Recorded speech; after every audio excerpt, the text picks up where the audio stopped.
Hello everyone, welcome back. Statistics में हमारा topic चल रहा है मेजर्स ऑफ सेंट्रल टेंडेंसी, और मेजर्स ऑफ सेंट्रल टेंडेंसी में हम पढ़ रहे थे अरिथमेटिक मीन। प्रीवियस लेक्चर में हमने अरिथमेटिक मीन के डिफरेंट एस्पेक्ट्स पे डिफरेंट वीडियोस के अंदर डिस्कशन किया, जैसे concept of arithmetic mean, direct method, shortcut method and step deviation method of calculation of arithmetic mean. Besides हमने चार्ल ईयर्स एक्यूरेसी चेक और प्रॉपर्टीज ऑफ अरिथमेटिक मीन पे discussion कर लिया था। ठीक, अब हम इस लेक्चर में डिस्कस करेंगे about the calculation of correct mean. Correct mean means आपको रॉन्ग मीन गिवन होगा, उसमें जो एरर्स होंगी वो आपको बताई जाएंगी। हमें क्या करना है, उन एरर्स को हटा करके करेक्ट कैलकुलेशन ऑफ मीन करना है। करेक्ट अरिथमेटिक मीन के क्वेश्चन सॉल्व करने से पहले थोड़ा सा मैं आपको अरिथमेटिक मीन का फॉर्मूला और कंसेप्ट एक बार डिफाइन कर दूं, जिससे एक बैकग्राउंड हमारा प्रिपेयर हो सके और एक बेसिक कंसेप्ट और बेसिक आइडिया ड्रॉ हो सके। मैंने आपको बताया था अरिथमेटिक मीन का फॉर्मूला होता है x bar is equals to summation x upon n। ठीक है, अगर हम इसके एक एक एलिमेंट को उठाकर देखें तो ये हमारा जो कैलकुलेशन जो हम कैलकुलेट करते हैं अरिथमेटिक मीन या सिंपल एवरेज, ये वो होता है। ठीक है, और n is equals to total number of observations, कितने लोग हैं, कितने वेरिएबल्स, कितने ऑब्जर्वेशंस है, ये देखते हैं।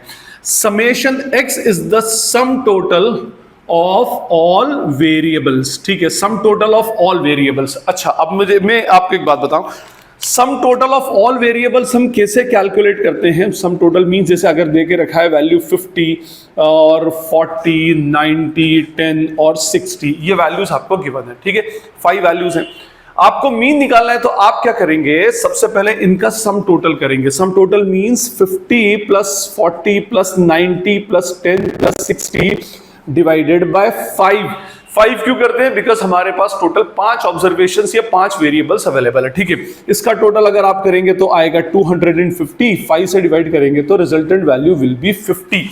ये हमने फॉर्मूला इधर लगाया। Now this is summation x। ठीक है, summation x means some total of all variable, सारे वेरिएबल्स का टोटल हो जाना।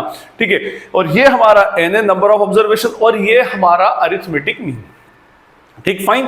अब देखिए, by the way by chance अगर मैं यहां से ये सम टोटल हटा दूं, ठीक है, और मैं इसको, ये मेरे पास वैल्यू है अगर 50, कोई मुझे अरिथमेटिक मीन दे दे और नंबर ऑफ ऑब्जर्वेशन दे दे, तो मेरे लिए समेशन x कैलकुलेट करना कंपैरेटिवली इजी हो जाता है। क्या फॉर्मूला डिराइव करूंगा, summation x is equals to x bar into n। x bar means मैं अगर अरिथमेटिक मीन को नंबर ऑफ ऑब्जर्वेशन से मल्टीप्लाई करूं तो मेरे पास sum total of all variables आ जाएगा, मीन समेशन x आ जाएगा। इस बात पे मैं इसलिए एम्फेसाइज कर रहा हूं क्योंकि जितने भी करेक्ट मीन के क्वेश्चंस होते हैं वो इसी फंडे के ऊपर बेस्ड होते हैं। वहां पर हमें सब देखिए, अब जैसे by the way by chance आप समझे इसके अंदर कि बाय चांस ये मेरे पास 5 वेरिएबल है ना, और अगर ये वेरिएबल मेरा गलत रिकॉर्ड हुआ है, ठीक, तो नेचुरली इस एक गलत वेरिएबल से मेरा ये जो सम टोटल आया था कितना 250, ये भी रॉन्ग आएगा। और जब मेरा सम टोटल रॉन्ग आएगा तो नेचुरली मेरा अरिथमेटिक मीन भी रॉन्ग आएगा। फाइन, तो अब क्या करें, बाय चांस मान लेंगे 10 नहीं था, ये एक्चुअली वैल्यू थी 70, तो क्या करूंगा मैं, तो आप बोलेंगे सर ये जो आपने गलत लगाया है ना टोटल, इसमें से रॉन्ग वेरिएबल को हटा दीजिए। ठीक है, -10, और जो करेक्ट वेरिएबल है उसको प्लस कर दीजिए, फिर जो टोटल कर लीजिए आपका, तो क्या आ जाएगा आपके पास 260, जो भी वैल्यू आ रही है, तो वो 360 रुपीज। ठीक है, तो ये आपका जो वैल्यू टोटल होगी ये आपकी करेक्ट वैल्यू होगी। फिर इसको नंबर ऑफ ऑब्जर्वेशन से डिवाइड कर देना तो आपकी वैल्यू आ जाएगी।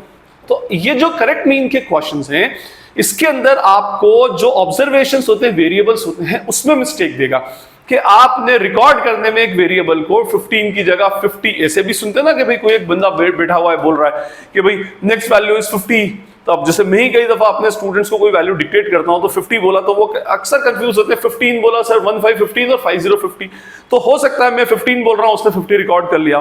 तो जब वो गलत वैल्यू रिकॉर्ड करेगा तो नेचुरली हमारा मीन भी रॉन्ग कैलकुलेट होगा। देखिए पूरी प्रोसीजर, हमारा समेशन x रॉन्ग आएगा, समेशन x रॉन्ग आएगा तो हमारा अरिथमेटिक मीन भी रॉन्ग आएगा।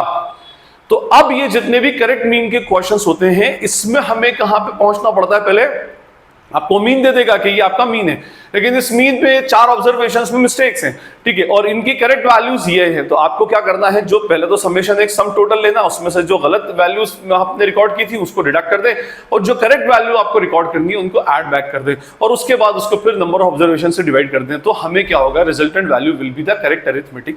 Fine, I hope it is clear. अब हम कुछ न्यूमेरिकल क्वेश्चंस देखते हैं। तो न्यूमेरिकल क्वेश्चन से आपको समझ आएगा कि भाई कैसे करेक्टेड मीन के क्वेश्चंस एक्चुअली पूछे जाते हैं। हमारा फर्स्ट क्वेश्चन है जो आपको स्क्रीन पर आ रहा होगा, मीन ऑफ 20 वैल्यू इज 45, ठीक है। If one of these values is taken 64 instead of 46, find out the correct mean, ठीक है जी। तो mean of 20 value is 45, 20 value means n is equals to 20, x bar is equals to 45, ठीक है।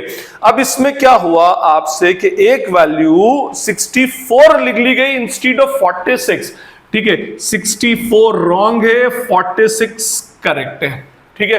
तो अब क्या करना है, हमें सबसे पहले इसका समेशन निकालना है, सम टोटल। ये मेरा x बार है, ये n है, ठीक है।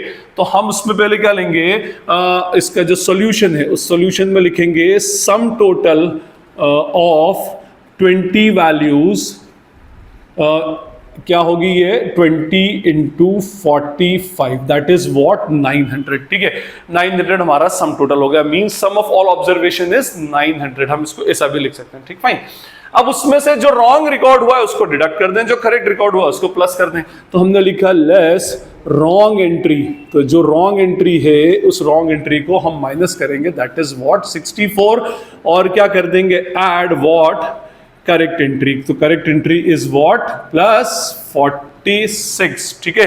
तो अब अगर मैं वैल्यू इसमें प्लस करूं तो क्या होगा, ये 900 minus 64 plus 40, sorry 900 minus 64 plus 46, that is 882। क्या गया, करेक्ट टोटल ऑफ कितना, 20 वेरिएबल्स या 20 ऑब्जर्वेशन या 20 वैल्यूज, ठीक है। देयरफॉर करेक्ट मीन क्या होगा, correct mean x bar is equals to summation x upon n, means 882 upon 20। तो 882 divided by 20 is equals to 44.1, ये वैल्यू हमारा करेक्ट आंसर आ गया। I hope it is clear. Next question है हमारा, the mean salary paid to 1000 employees of an establishment was found to be 180 rupees 0.40, ठीक है। Later on, after disbursement of salary, it was discovered that the salary of 2 employees were wrongly entered as 297 and 165. Their correct salaries were 197 and 185. पहले initials लिख लेता हूँ, find the correct mean. क्या बोला, mean salary of 1000 employees, तो n is equals to कितना होगा 1000, 1000 employees हैं, और इसका जो मीन है 180.40, ये 180.40, ठीक है। उसके बाद फिर ये देखा गया कि 2 एम्प्लॉइज की सैलरी रॉन्ग रिकॉर्ड कर ली गई, जो 297 और 165 थी। तो रॉन्ग वैल्यू क्या है, 297 एंड 165, ठीक है।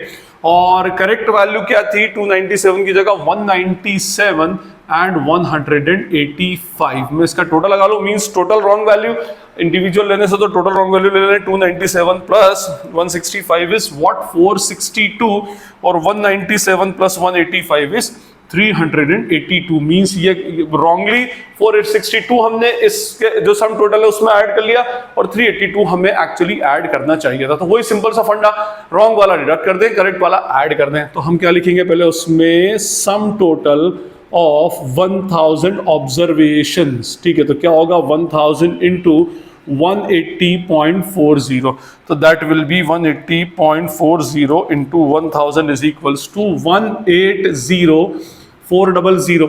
इसमें से लेस करूंगा, लेस रॉन्गली रिकॉर्डेड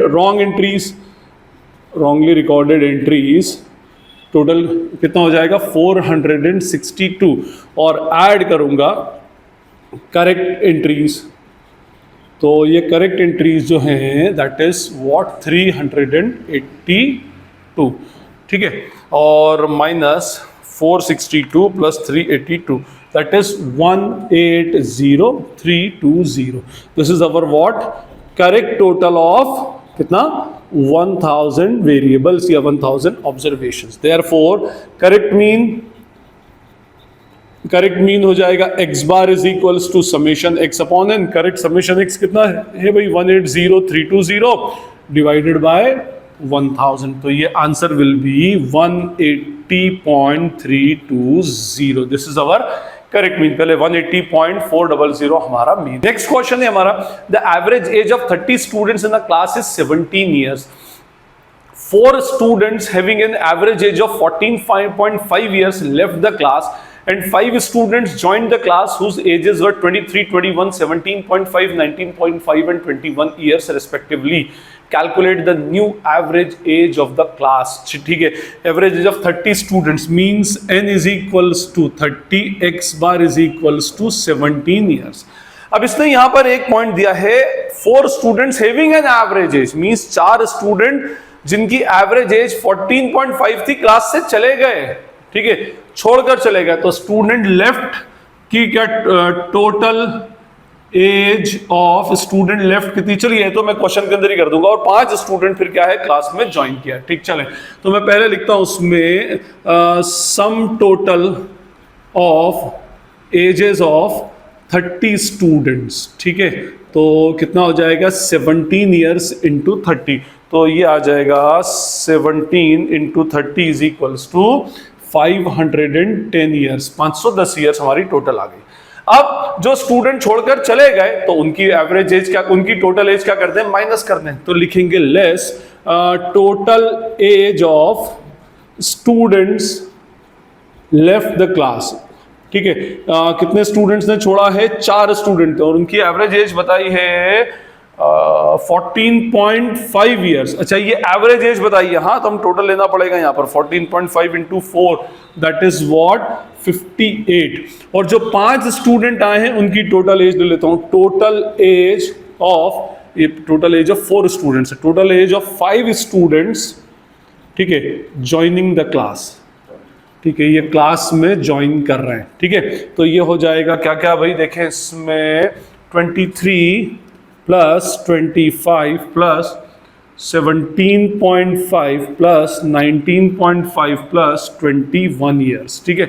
इन सबको प्लस करें, वैल्यू है 23, 25, 17.5, 19.5 और 21, दैट इज व्हाट 106, ठीक है।